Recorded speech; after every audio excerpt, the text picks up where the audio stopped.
Good morning વિદ્યાર્થી મિત્રો, હું ડૉક્ટર કવિતા દવે છું અને આજે આપણી જોડે આવ્યા છે પ્રોફેસર દેવયાની ચેટર્જી અને પ્રોફેસર દીપાબેન ગોસાઈ. આજે અમે વાત કરીશું લાર્જ સેમ્પલ ટેસ્ટ એટલે ગુરુ નિદર્શન પરીક્ષણ અને જે કહેવાય પરિકલ્પના પરીક્ષણ ઉપર વાત કરવાની છે. વિદ્યાર્થી મિત્રો, આપણે જાણીએ છીએ કે રોજબરોજ જિંદગીમાં આપણે નિદર્શના જે પરિણામો છે તેનો ઉપયોગ કરીએ છીએ, પણ શું એ નિદર્શ સમષ્ટિને રજૂ કરે છે કે નહીં, રેપ્રેઝન્ટ કરે છે કે નહીં, તેને ચકાસવા માટેની આ એક ખૂબ અગત્યની પદ્ધતિ છે, જેને આપણે કહીએ છીએ આંકડાશાસ્ત્રીય અનુમાન, સ્ટેટિસ્ટિકલ ઇન્ફરન્સ. સ્ટેટિસ્ટિકલ ઇન્ફરન્સના બે અગત્યના ભાગ છે, જેને એસ્ટિમેશન અને ટેસ્ટિંગ ઓફ હાઇપોથિસિસ કહેવામાં આવે છે. એસ્ટિમેશન એટલે આંગણન અને હાઇપોથિસિસ એટલે પરિકલ્પના પરીક્ષણ. હવે આપણે આંગણન જ્યારે એસ્ટિમેશનની વાત કરીએ છીએ તો તેના બે ભાગ છે, જેને કહીએ છીએ પોઈન્ટ એસ્ટિમેશન અને ઇન્ટરવલ એસ્ટિમેશન. બિંદુ આંગણન અને અંતરાલ આંગણન. ધારો કે હું કહું કે વિદ્યાર્થીઓના સરેરાશ ગુણ 80% અથવા 80 છે, તો એ એક બિંદુ આંગણન થયું. પણ જ્યારે એવું કહેવામાં આવે કે વિદ્યાર્થીઓના સરેરાશ ગુણ 80 થી 90ની વચ્ચે છે, તો એ એક અંતરાલ એસ્ટિમેશન અથવા આંગણન કહી શકાય. બીજી વાત છે કે ટેસ્ટિંગ ઓફ હાઇપોથિસિસ, જેની અંદર સ્ટેટિસ્ટિકલ હાઇપોથિસિસ અને ટેસ્ટિંગ, એકવાર હાઇપોથિસિસ સેટ કરીએ તેના આધારે આપણે ટેસ્ટિંગ પણ કરવું પડે છે સ્મોલ એનના આધારે, જેને નિદર્શકત કહીએ છીએ. ગુજરાતીમાં સાંખ્યકીય પરિકલ્પના અને અહીંયા આગળ સ્મોલ એનના આધારે પરીક્ષણ.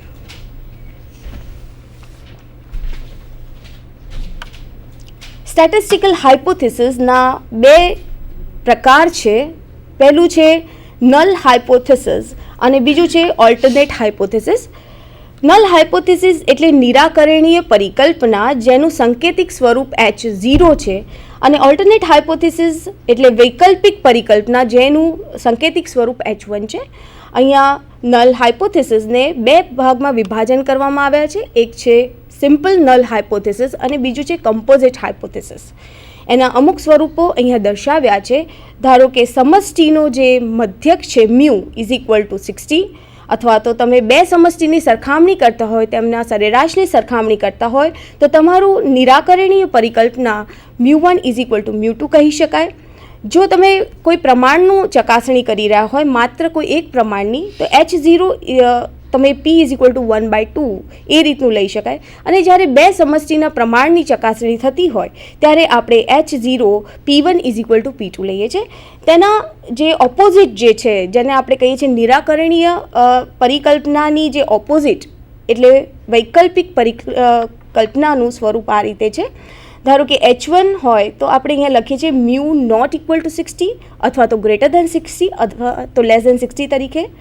તેવી જ રીતે H1 જ્યારે બે તમે સમષ્ટિના સરેરાશની વાત કરી રહ્યા હોય તો μ1 > અથવા તો <= μ2 લઈ શકાય, અથવા તો not equal to μ2 પણ લઈ શકાય છે. તેવી જ રીતે પ્રમાણ માટે પણ આ બંને સ્વરૂપોનો ઉપયોગ થાય છે. હવે વાત કરી કે એકવાર તમે નિરાકરણીય પરિકલ્પનાની જ્યારે મૂકી દો છો, તમે નિરાકરણીય પરિકલ્પના નક્કી કરો છો, તે પછી તેની ચકાસણી કરવામાં આવે છે, જેને ટેસ્ટિંગ કહીએ છીએ. અને આ ટેસ્ટિંગ સ્મોલ એનના આધારે કરીએ છીએ, જે નિદર્શકત છે. તમે જોઈ શકો છો કે આ સ્લાઇડની અંદર જે સ્મોલ એન, જો તમારો નિદર્શકત 30થી વધારે હોય ત્યારે આપણે ગુરુ નિદર્શ પરીક્ષણોનો ઉપયોગ કરીએ છીએ. અંગ્રેજીમાં લાર્જ સેમ્પલ ટેસ્ટ કહેવાય છે. પણ જ્યારે તમારું નિદર્શકત 30 અથવા તેનાથી ઓછું હોય ત્યારે સ્મોલ સેમ્પલ ટેસ્ટ અથવા લઘુ નિદર્શ પરીક્ષણનો ઉપયોગ થાય છે. અગાઉ જેમ બતાવ્યું કે ડેટા, તમારી પાસે જે માહિતી છે તેના પ્રકારના આધારે આ જે ગુરુ નિદર્શ પરીક્ષણ છે તેને આપણે બે ભાગમાં વિભાજન કર્યું છે, જેને કહીશું વેરિયેબલ ટેસ્ટ અને એટ્રીબ્યુટ. એટલે ચલાત્મક પરીક્ષણો અને ગુણાત્મક પરીક્ષણો. આપણે જાણીએ છીએ કે જો માહિતી ચલાત્મક સ્વરૂપમાં હોય તો તેનું આ રીતના તમે આ જે ટેસ્ટ છે તેનો ઉપયોગ કરવાનો રહે છે. પણ જ્યારે હું કોઈ સમષ્ટિના કોઈ પ્રમાણ અથવા તો કોઈ એવી ગુણાત્મક લક્ષણની ચકાસણી કરવામાં આવે તેવા સંજોગોની અંદર આપણે એટ્રીબ્યુટ ટેસ્ટ અથવા ગુણાત્મક પરીક્ષણનો ઉપયોગ કરીએ છીએ. ચલાત્મક પરીક્ષણોના બે પ્રકાર છે. એક તો તમે સમષ્ટિના સરેરાશની અથવા તો કોઈ બે સમષ્ટિના જ્યારે સરેરાશની સરખામણી અથવા તો જે ટેસ્ટિંગ કરવામાં આવે છે ત્યારે આપણે ચલાત્મક પરીક્ષણનો ઉપયોગ કરીએ છીએ. પણ જ્યારે હું એમ વાત કરું કે સમષ્ટિના કોઈ પણ એક ગુણવત્તા લક્ષણની અથવા તો બે સમષ્ટિના ગુણવત્તા લક્ષણની સરખામણી અથવા ચકાસણી કરવામાં આવે ત્યારે આપણે ગુણાત્મક પરીક્ષણનો ઉપયોગ કરીએ છીએ, જેના આપણી પાસે 3 પ્રકારો છે. તો આ ચેપ્ટરની અંદર કુલ આપણે 5 પ્રકારના પરીક્ષણો અથવા તો ટેસ્ટ ભણવાના રહેશે. તે ઉપરાંત લઘુ નિદર્શ પરીક્ષણો જે આપણા સિલેબસમાં માત્ર તમારી જાણકારી માટે છે. લઘુ નિદર્શ જે પરીક્ષણો છે તેમાં છે ટી ટેસ્ટ, કાઈ-સ્ક્વેર ટેસ્ટ અને એફ ટેસ્ટ. વિદ્યાર્થી મિત્રો, ખાસ કરીને આંકડાશાસ્ત્રીય અનુમાનને સાંખ્યિકીય અનુમાન તરીકે પણ જાણવામાં આવે છે. તેની વ્યાખ્યા આ રીતે છે: નિદર્શની માહિતીના આધારે સમષ્ટિના અજ્ઞાત ગુણાત્મક લક્ષણની અનુમાનિત કિંમત મેળવવાની પદ્ધતિને સાંખ્યિકીય અનુમાનની પદ્ધતિ કહેવાય છે. એના 2 ભાગ છે. જેમ અગાઉ મેં તમને ટેબલ દ્વારા જણાવ્યું, તેના 2 ભાગ છે. પહેલું છે તમે એસ્ટિમેશન, આકલન કરો છો, કોઈક ધારણા કરો છો, અને પછી જે પરિકલ્પના પરીક્ષણ એટલે એ ધારણાની ચકાસણી કરવામાં આવે છે. આકલનની વ્યાખ્યા આ રીતે છે: સમષ્ટિના પ્રાચલની કિંમતનું અનુમાન કરવા માટે જે નિદર્શ અચળાંકનો ઉપયોગ કરવામાં આવે તેને પ્રાચલનો આકલન કહેવામાં આવે છે. વિદ્યાર્થી મિત્રો, સમષ્ટિના પ્રાચલ અને નિદર્શના અચળાંક એ 2 બહુ અગત્યના પદ છે, જેને આપણે વિશેષ માહિતી હવે આ નેક્સ્ટ સ્લાઇડમાં જોઈશું. વિદ્યાર્થી મિત્રો, સ્ટેટિસ્ટિક્સની અંદર એક આપણે વાત કરીએ પેરામીટર અને બીજું છે સ્ટેટિસ્ટિક્સ. પેરામીટરનો મતલબ છે પ્રાચલ અને સ્ટેટિસ્ટિક્સનો મતલબ છે નિદર્શ અચળાંક. જ્યારે તમે સમષ્ટિના બધા જ અવલોકનોના આધારે કોઈ કિંમત મેળવો છો તો તેને આપણે પ્રાચલ કહીએ છીએ. પણ જ્યારે નિદર્શના આધારે કિંમતો મેળવવામાં આવે તો તેને નિદર્શ અચળાંક કહીએ છીએ. એનું એક સરસ મજાનું તમને અહીંયા ટેબલ બતાવ્યું છે. જેમ કે સમષ્ટિનું કદ કેપિટલ એન દ્વારા સંકેતિક સ્વરૂપ છે, જ્યારે નિદર્શ કદનું સ્મોલ એન છે. સમષ્ટિના મધ્યકને આપણે ગ્રીક આલ્ફાબેટ મ્યુ દ્વારા રજૂ કરીએ છીએ, જ્યારે નિદર્શનું જે સરેરાશ છે તેને સ્મોલ એક્સ બારથી દર્શાવવામાં આવે છે. સમષ્ટિનું જે પ્રમાણિત વિચલન સિગ્મા દ્વારા સૂચિત કરીએ છીએ, જ્યારે તેનું નિદર્શનું પ્રમાણિત વિચલન સ્મોલ એન છે. તેવી જ રીતે કેપિટલ પી અને સ્મોલ પી સમષ્ટિ અને નિદર્શના ખામી પ્રમાણ માટે ઉપયોગ થાય છે. તે ઉપરાંત બીજું જે સમષ્ટિનું સહસંબંધને રો કહીએ છીએ, જ્યારે નિદર્શના સહસંબંધને આર દ્વારા દર્શાવવામાં આવે છે. તો જ્યારે સમષ્ટિના આધારે તમે કોઈ પણ વસ્તુનું મેળવો છો તો તેને આપણે પેરામીટર અથવા પ્રાચલ કહીશું, અને નિદર્શના બધા જ અવલોકનના આધારે જ્યારે આપણે કોઈ વસ્તુ મેળવીએ છીએ તો તેને આપણે જે કહેવાય છે નિદર્શ અચળાંક, અહીંયા સ્લાઇડ ઉપર દર્શાવેલ છે તેમ લઈશું. હવે સ્ટેટિસ્ટિકલ હાઇપોથેસિસ અથવા તો આંકડાશાસ્ત્રીય પરિકલ્પના કોને કહેવાય તેનું એક વિશિષ્ટ અહીંયા એક્ઝામ્પલ્સ આપેલા છે. સમષ્ટિના વલણ અથવા પ્રાચલ વિશે કોઈ પણ તાર્કિક વિધાન કે ધારણાને આંકડાશાસ્ત્રીય પરિકલ્પના કહેવામાં આવે છે. જેમ કે જથ્થાનું સરેરાશ વજન 50 કિલો છે. મેં સમષ્ટિ વિશે એવી ધારણા, એક પ્રેડિક્શન છે, એક એઝમ્પશન છે સમષ્ટિ માટે કે તેનું સરેરાશ વજન 50 કિલો છે, અથવા સમષ્ટિમાં સાક્ષરતાનું પ્રમાણ 80% છે, અથવા કોલેજ એ અને બીના જે સરેરાશ ગુણ, જે વિદ્યાર્થીઓ સરેરાશ ગુણ મેળવે છે તે સમાન છે. તો આ બધા એક આંકડાશાસ્ત્રીય પરિકલ્પનાના વિધાનો છે. આ વિધાનોને 2 ભાગમાં વિભાજન કર્યા છે. એક આપણે કહીએ છીએ નિરાકરણીય પરિકલ્પના અને બીજી છે વૈકલ્પિક પરિકલ્પના. પ્રશ્ન અથવા સમષ્ટિ પ્રતિ પક્ષપાતહીન અભિગમ. જ્યારે તમે કોઈ પ્રશ્ન માટે એક ન્યુટ્રલ એપ્રોચ ડેવલપ કરો છો અને તેના આધારે જે ધારણા બાંધો છો તેને આપણે નિરાકરણીય પરિકલ્પના કહીએ છીએ. અને આ પરિકલ્પનાને આપણે H0 જે સ્લાઇડ ઉપર દર્શાવ્યું છે, નિરાકરણીય પરિકલ્પનાનું જે સંકેતિક સ્વરૂપ H0 છે, જ્યારે વૈકલ્પિક જેની ઓપોઝિટ તમે એમ કહી શકો કે નલ હાઇપોથેસિસનું જે કોમ્પ્લિમેન્ટરી છે, જે વિરુદ્ધ છે, તેને આપણે H1 દ્વારા અહીંયા દર્શાવીએ છીએ. વિદ્યાર્થી મિત્રો, જ્યારે આપણે ધારણા કરીએ તે સ્પષ્ટ છે કે એ ધારણા સાચી પણ હોઈ શકે, ખોટી પણ હોઈ શકે, અને આપણે જે પરીક્ષણ કરીએ છીએ ત્યારે એનો સ્વીકાર અથવા અસ્વીકાર. તો આ જે સિચ્યુએશન છે તેમાં બે પ્રકારની જે ભૂલ શક્યતા છે કે તમે જે નિરાકરણીય પરિકલ્પના લીધી તે સાચી હોય પણ પ્રયોગ દ્વારા તેનો અસ્વીકાર થઈ શકે અથવા તો ખોટી પરિકલ્પનાનો સ્વીકાર થાય, તો તેવા સંજોગોની અંદર આપણે એને પ્રથમ પ્રકાર 1 અને પ્રકાર 2ની ભૂલ કહી શકાય. તમે આ ટેબલની અંદર જોઈ શકો છો, H0 સાચું છે અને ઉપરની તરફ પરિકલ્પનાનો સ્વીકાર અને પરિકલ્પનાનો અસ્વીકાર. H0 સાચું હોય અને જો તે સ્વીકાર થાય તો એક રાઇટ ડિસિશન, એને આપણે સાચો નિર્ણય કહીએ છીએ. પણ જ્યારે તે સાચું હોય અને અસ્વીકાર થાય તો એને આપણે ઇંગ્લિશમાં ટાઈપ 1 એરર અથવા પ્રથમ પ્રકારની ભૂલ કહેવામાં આવે છે. જ્યારે H0 ખોટું હોય અને એનો સ્વીકાર થાય તો એ પણ એક ટાઈપનું ઇનકરેક્ટ ડિસિશન અથવા બીજા પ્રકારની ભૂલ અથવા ટાઈપ 2 એરર કહીએ છીએ. અને ખોટા જ્યારે નિરાકરણીય પરિકલ્પનાનો જ્યારે અસ્વીકાર થાય તો એ એક રાઇટ ડિસિશન છે. સો આના આધારે આપણે બે પદ આલ્ફા અને બીટા એ ગ્રીક આલ્ફાબેટ્સ જેને કહીશું કે ટાઈપ 1 એરર અને ટાઈપ 2 એરરની જે સંભાવના છે તેને આલ્ફા અને બીટા દ્વારા દર્શાવીએ છીએ. પહેલા પ્રકારની ભૂલ એટલે સાચા નિરાકરણીય પરિકલ્પના, એટલે તમારું વિધાન સાચું છે પણ પ્રયોગ દ્વારા જો તેનો અસ્વીકાર થાય તો એને પહેલા પ્રકારની ભૂલ કહીએ છીએ. અને જ્યારે ખોટા નિરાકરણીય, જ્યારે ખોટી ધારણાનો સ્વીકાર થઈ જાય, પરીક્ષણ દ્વારા સ્વીકાર થાય તો તેને બીજા પ્રકારની ભૂલ કહીએ છીએ. આ બંને પ્રકારની ભૂલની જ્યારે સંભાવના લેવામાં આવે ત્યારે આપણને આલ્ફા અને બીટા મળે છે. એક બહુ જ વિશિષ્ટ સ્થાન છે જે આપણે પરિકલ્પના પરીક્ષણની અંદર આલ્ફા અને બીટાનું એક બહુ જ અગત્યતા છે.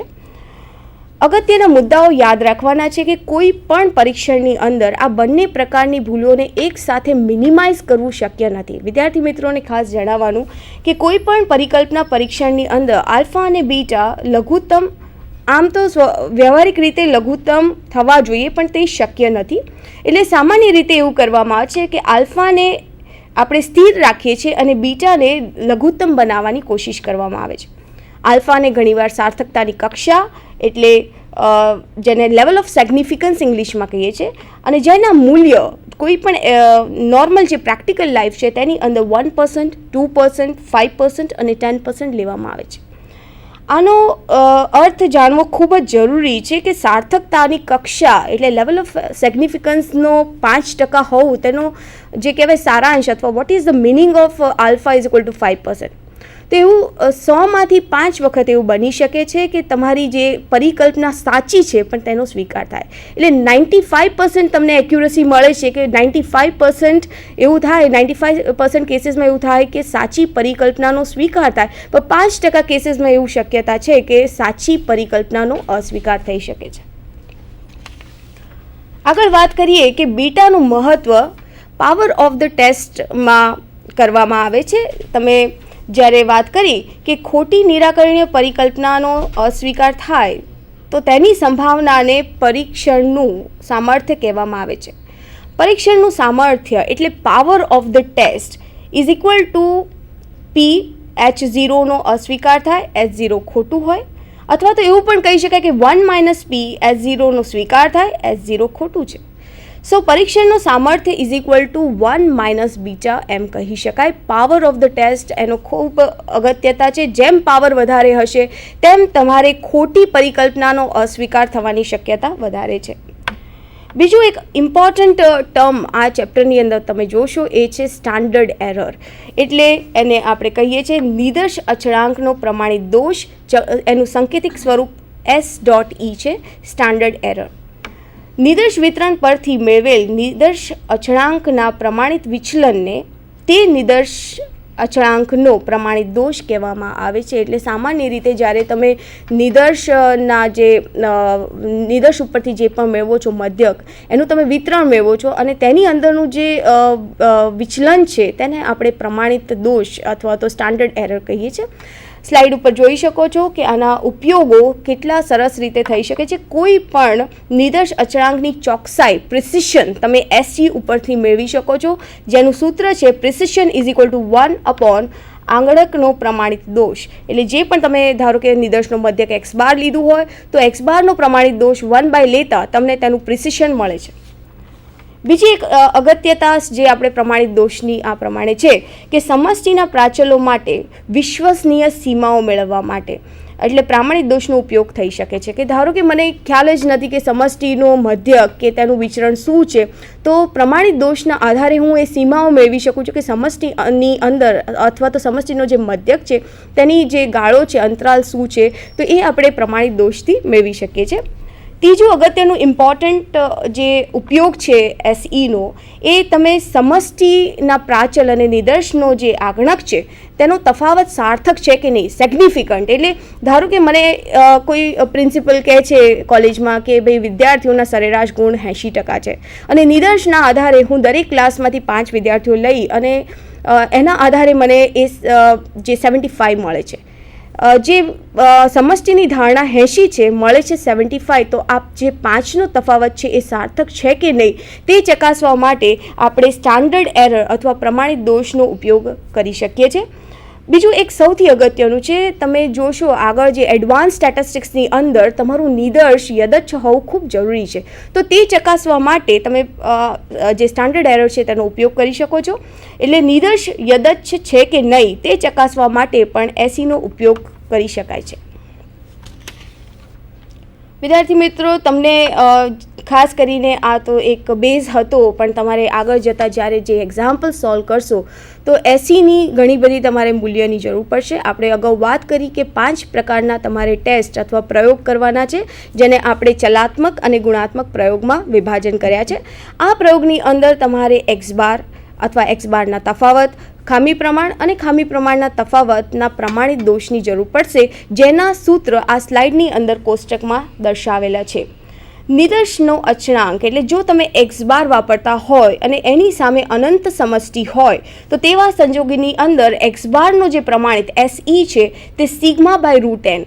વિદ્યાર્થી મિત્રો, સિગ્મા એ સમષ્ટિનું જે પ્રમાણિત વિચલન છે અને સ્મોલ એન એ નિદર્શનું કદ છે. તો આ સૂત્રનો તમારે ઉપયોગ કરવો જ્યારે એક્સ બાર આપેલ હોય અને સમષ્ટિ તમારી અનંત હોય. જ્યારે સિગ્મા એટલે સમષ્ટિનો પ્રાચલ, સમષ્ટિ વિશે તમારી પાસે કોઈ માહિતી ના હોય તો